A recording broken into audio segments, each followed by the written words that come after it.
Hola a todos y bienvenidos a una nueva inmersión. Hola. Hoy vamos a explorar un concepto fundamental para el crecimiento personal, Ajá, los modelos mentales. interesante. ¿Se han puesto a pensar que a veces dos personas pueden vivir la misma experiencia, pero salir de ella con interpretaciones totalmente distintas? Es fascinante, ¿verdad? Sí. Y es que no vemos el mundo tal cual es, sino que lo vemos a través de nuestros propios lentes.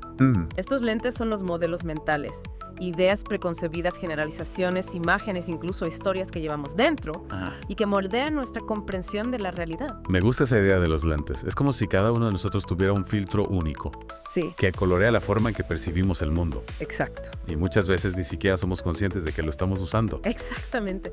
Y esa falta de conciencia puede llevarnos a conflictos malentendidos y decisiones poco efectivas. Claro. Precisamente, Fred Kaufman lo resume muy bien en una frase: no vemos las cosas como son, vemos las cosas como somos. Esa frase me hace pensar en el libro Zen y el arte del mantenimiento de la motocicleta de Robert Pirsig. Sí. En él se plantea que incluso las leyes científicas como la gravedad existen solo dentro de nuestras mentes. Interesante. Se utiliza el ejemplo de un padre hablando con su hijo, Ajá. donde el padre pregunta si la gravedad existía antes de Newton, antes del Big Bang, antes de la materia y la energía. Entonces, ¿qué significa realmente existir? Es un punto muy interesante. Pirsig nos invita a cuestionar la naturaleza misma de la realidad, Sí. a reconocer que nuestra percepción no es un reflejo objetivo del mundo, Ajá. sino una construcción mental. Y si nuestra percepción puede ser tan subjetiva, ¿cómo podemos estar seguros de que lo que vemos es la verdad? Esa es la gran pregunta.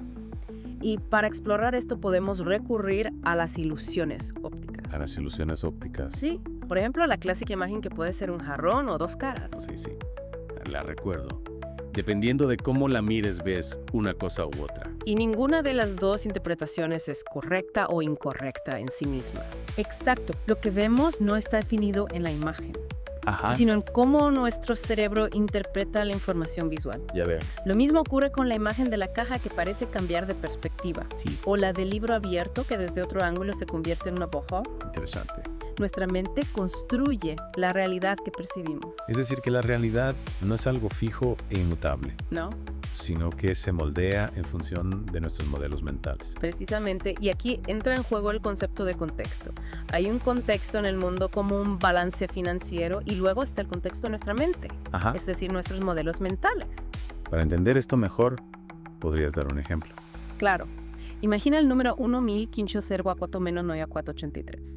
Por sí solo no nos dice mucho, ¿verdad? No mucho. Pero si lo vemos en un balance, después de las palabras ingresos netos, después de impuestos y el signo USLOLES, Ah, adquiere un significado totalmente distinto. claro.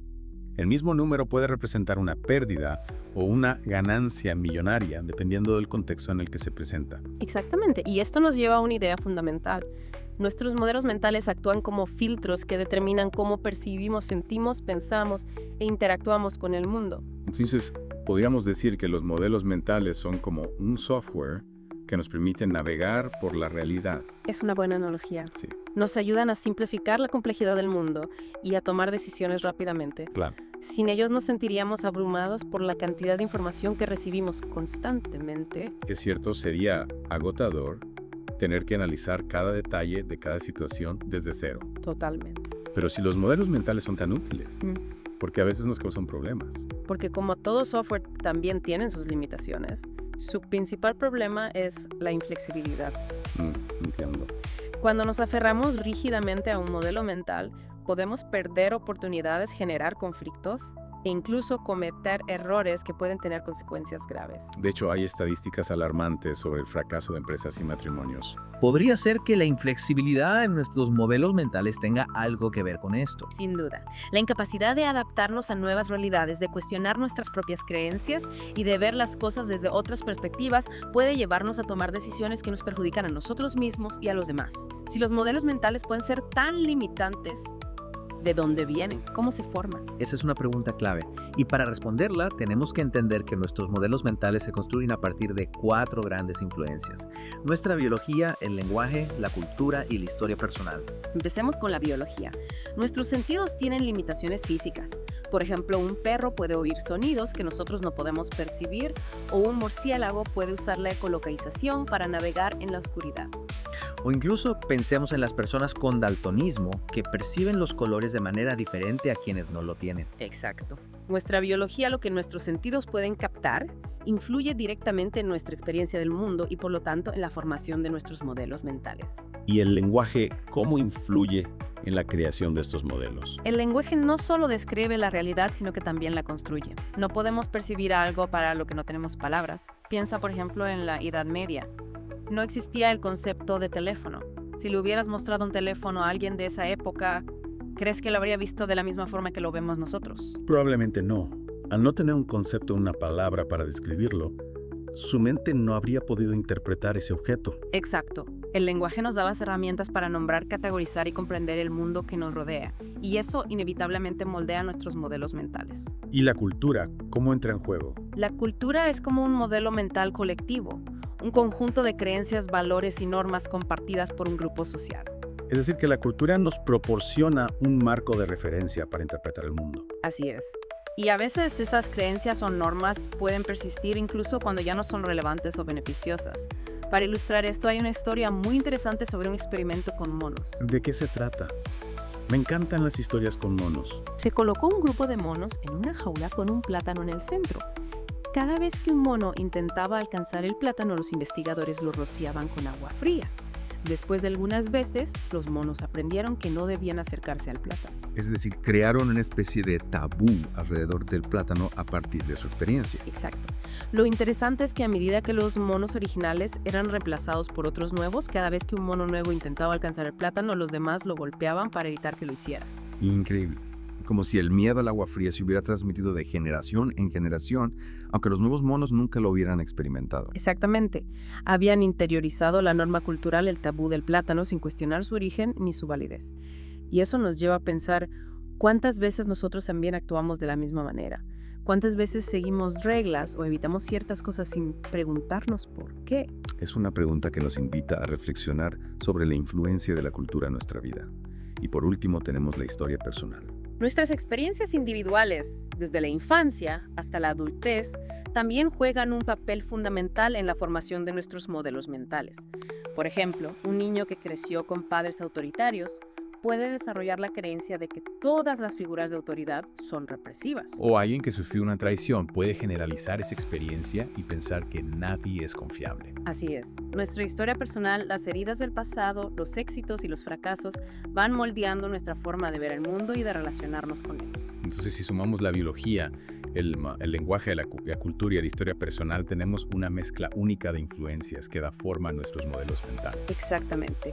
Y esa mezcla única es la que explica por qué cada uno de nosotros percibe e interpreta el mundo de manera diferente. Y si cada uno tiene sus propios lentes, sus propios filtros, ¿cómo podemos comunicarnos de manera efectiva? ¿Cómo podemos asegurarnos de que el mensaje que queremos transmitir llegue al otro de la forma en que lo queremos? Esa es una gran pregunta y nos lleva a cuestionar la idea de que la comunicación es simplemente un proceso de transmisión de información, como si fuéramos un módem. ¿A qué te refieres con eso del módem?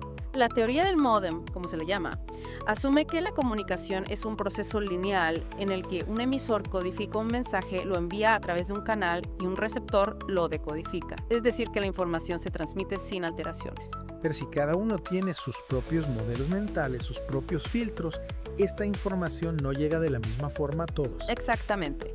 La teoría del módem ignora el factor humano, el hecho de que cada persona interpreta los mensajes a través de sus propias experiencias y creencias. Y esto puede llevar a malentendidos, conflictos y frustraciones. Hay un ejemplo clásico que ilustra esto a la perfección. El caso del presidente Ronald Reagan y el primer ministro japonés Yasuhiro Nakasone. Sí, yo recuerdo.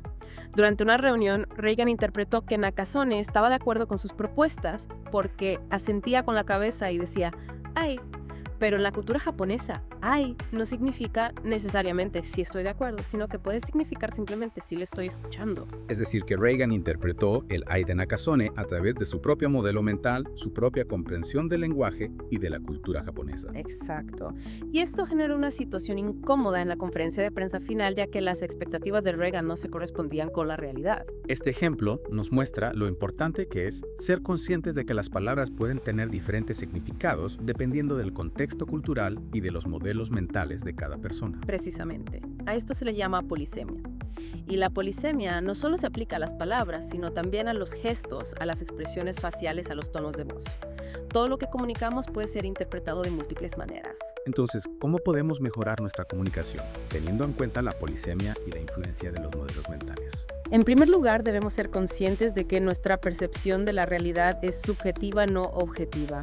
Lo que vemos, oímos e interpretamos está influenciado por nuestros propios lentes. Y si reconocemos esa subjetividad, podemos empezar a cuestionar nuestras propias interpretaciones. Exactamente. En vez de asumir que nuestra forma de ver las cosas es la única válida, podemos preguntarnos: ¿hay otras formas de interpretar esta situación? ¿Qué otras perspectivas existen?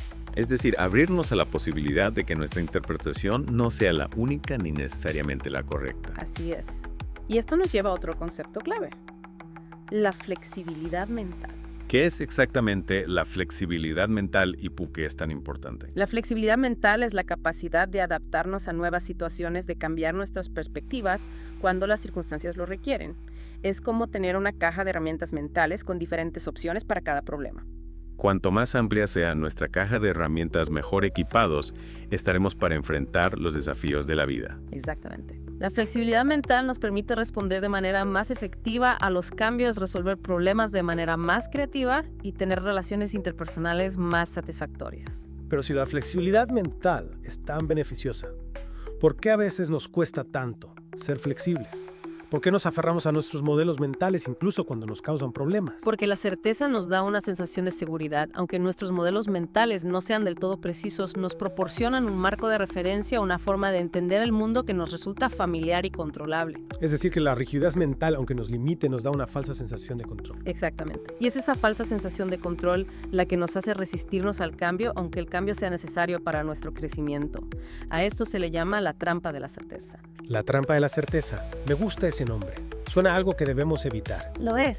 La certeza nos ciega a otras perspectivas, nos impide aprender y nos mantiene estancados. Es como aferrarse a una balsa después de haber cruzado el río, como dice la parábola budista. La balsa fue útil para cruzar, pero si seguimos aferrándonos a ella, nos impedirá avanzar y explorar nuevos territorios. Esa imagen de la balsa es muy poderosa. Nos invita a soltar lo que ya no nos sirve, aunque nos haya sido útil en el pasado. Exacto. Y para poder soltar la certeza necesitamos desarrollar la capacidad de cuestionar nuestras propias creencias, de dudar de lo que damos por sentado. Pero dudar puede ser incómodo, ¿no? Nos han enseñado que la duda es una señal de debilidad. Es cierto, hemos crecido en una cultura que valora la certeza por encima de la duda. Pero la duda es la base de pensamiento crítico de la creatividad del aprendizaje. Es la que nos impulsa a explorar, a experimentar, a descubrir nuevas formas de ver el mundo. Entonces, ¿cómo podemos empezar a cultivar la duda? ¿Cómo podemos salir de la trampa de la certeza? Hay varias herramientas que nos pueden ayudar. La meditación, por ejemplo, nos entrena para observar nuestros pensamientos y emociones sin juzgarlos. Es decir, que nos ayuda a tomar distancia de nuestros modelos mentales y a verlos con mayor objetividad. Exactamente. También podemos practicar la empatía, poniéndonos en el lugar de los demás, tratando de entender sus perspectivas y motivaciones. La empatía nos ayuda a romper con la certeza de nuestra propia visión del mundo. Así es. Y por último, no podemos olvidarnos del poder del humor. El humor. ¿Qué tiene que ver el humor con la flexibilidad mental y los modelos mentales? El humor nos permite tomar distancia de nuestras propias creencias y ver las cosas desde otro ángulo. Nos ayuda a relativizar la importancia de nuestros modelos mentales y a no tomarnos demasiado en serio. Es como si el humor nos diera un respiro de la rigidez de nuestros pensamientos. Exactamente. Nos permite ver las cosas con más ligereza, con más flexibilidad. Y esto es fundamental para poder cambiar nuestras perspectivas y adaptarnos a nuevas realidades. Entonces, podríamos decir que el humor es un lubricante mental que nos ayuda a ser más flexibles. Me gusta esa analogía. El humor nos ayuda a soltar el control, a dejar de aferrarnos a nuestras propias interpretaciones y abrirnos a la posibilidad de que las cosas puedan ser de otra manera. Y esa apertura a nuevas posibilidades es la que nos permite aprender, crecer y vivir con mayor plenitud. Precisamente, al final del día, la calidad de nuestra vida depende en gran medida de la calidad de nuestros modelos mentales. Y de nuestra capacidad para gestionarlos de manera consciente y flexible. Exacto. Por eso es tan importante que seamos conscientes de su existencia, que los cuestionemos, que los pongamos a prueba y que estemos dispuestos a cambiarlos cuando ya no nos sirvan. Hemos cubierto mucho terreno en esta inmersión en el mundo de los modelos mentales. Hemos visto cómo se forman, cómo influyen en nuestra percepción de la realidad, en nuestra comunicación y nuestras decisiones. Y también hemos explorado algunas herramientas para gestionarlos de manera más efectiva. la conciencia, el cuestionamiento, la flexibilidad mental y el humor. Pero me queda una pregunta. ¿Cómo podemos llevar todo esto a la práctica? ¿Cómo podemos aplicar este conocimiento en nuestra vida diaria para mejorar nuestra calidad de vida? Esa es la pregunta clave. Y es precisamente la pregunta que exploraremos en la siguiente parte de esta inmersión. Hemos llegado a la parte final de esta inmersión en el fascinante mundo de los modelos mentales. Recapitulando, hemos visto cómo estos filtros moldean nuestra percepción, la importancia de cuestionarlos y el poder de la flexibilidad mental. Exacto. Ahora aterrizaremos estos conceptos con ejemplos concretos para que puedas aplicarlos en tu vida diaria. Me parece perfecto, porque de nada sirve comprender la teoría si no la llevamos a la práctica. Imagina que estás en una situación de conflicto con un compañero de trabajo. Tu reacción automática, condicionada por tus modelos mentales, podría ser la confrontación o la evasión. Claro, a veces reaccionamos impulsivamente sin detenernos a analizar la situación. Precisamente. Pero si aplicas lo aprendido, puedes hacer una pausa, respirar profundamente y preguntarte, ¿qué modelo mental está guiando mi reacción? ¿Es este modelo realmente útil en esta situación? Buena pregunta. ¿Qué otras perspectivas podría considerar? Es como si cambiáramos el piloto automático por el control manual. Exacto. Al tomar conciencia de tus modelos mentales y cuestionarlos, puedes elegir una respuesta más consciente y efectiva. Ya veo. Tal vez descubras que una conversación abierta y honesta desde la empatía es la mejor solución. Y así transformas un conflicto potencial en una oportunidad de crecimiento. Precisamente. Otro ejemplo. Imagina que estás estancado en un proyecto personal. Te sientes frustrado porque no avanzas como esperabas. Me ha pasado tantas veces. La frustración puede ser paralizante. Claro, en esos momentos pregúntate, ¿qué modelo mental me está limitando? Estoy aferrándome a una idea preconcebida que ya no me sirve. Ajá. ¿Qué nuevas herramientas o estrategias podría explorar? Es decir, desafiar la rigidez de nuestros propios pensamientos. Exacto. Tal vez descubras que necesitas aprender una nueva habilidad, buscar la colaboración de otros o simplemente cambiar tu enfoque. La flexibilidad mental nos abre un abanico de posibilidades. Así es. Y recuerda el poder del humor. Así. Ante la frustración, un toque de humor puede ayudarte a relajar la tensión y a ver la situación con mayor perspectiva. Reírnos de nuestros propios tropiezos nos libera de la rigidez. Exacto. Y nos permite afrontar los desafíos con mayor creatividad y energía. En resumen, al aplicar la conciencia, el cuestionamiento, la flexibilidad y el humor en nuestra vida diaria, podemos transformar nuestras respuestas automáticas en acciones conscientes y efectivas. Podemos convertir los desafíos en oportunidades de crecimiento, las frustraciones en aprendizajes y los conflictos en conexiones más profundas. Qué gran poder el de los modelos mentales, aunque invisibles, influyen en cada aspecto de nuestra vida. Por eso es tan importante comprenderlos y gestionarlos conscientemente. Al hacerlo, nos convertimos en arquitectos de nuestra propia realidad, construyendo una vida más plena y satisfactoria. Ha sido una inmersión fascinante. Espero que nuestros oyentes se animen a explorar sus propios modelos mentales y a descubrir el potencial transformador que se esconde en ellos. Yo también. Recuerda, el cambio comienza con la conciencia. Observa tus reacciones, cuestiona tus suposiciones, abraza la flexibilidad y no te olvides del humor.